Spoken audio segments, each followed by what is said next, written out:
네, 임신 32주가 되기 전에 의료인이 태아의 성별을 알려주는 행위를 처벌하는 의료법 조항은 위헌이라는 헌법재판소의 판단이 나왔습니다.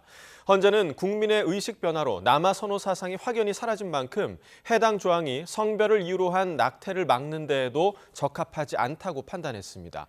자세한 내용 취재기자 연결해서 알아봅니다. 홍민기 기자. 네, 헌법재판소입니다. 네, 그러니까 앞으로는 의료인이 태아의 성별을 알려줘도 위법이 아니라는 거죠?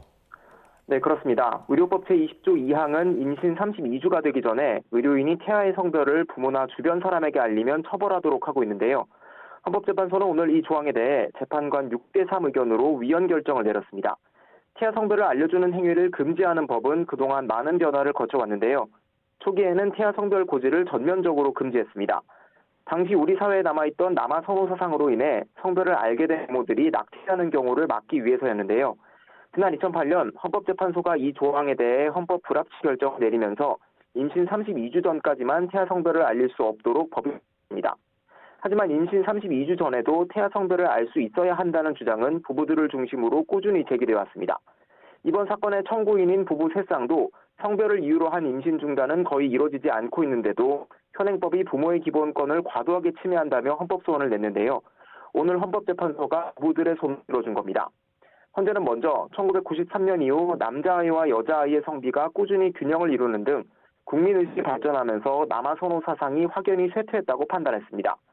해당 조항을 위반해 고발되거나 재판에 넘겨진 경우도 10년 동안 단 한 건도 없고 현실적으로는 임신 12주 전에도 분홍색 옷, 파란색 옷 등 표현을 통해 태아 성별을 간접적으로 알게 되는 세태도 고려합니다. 해당 조항은 더 이상 태아 성별을 이유로 한 낙태를 막기 위해 적합한 수단이 아니라는 게 헌재 판단입니다. 청구인 습도 선고 후 헌재가 시대를 반영한 결정을 내렸다며 불법으로 내몰렸던 의사나 부부들을 위한 선고로 생각한다고 환영했습니다.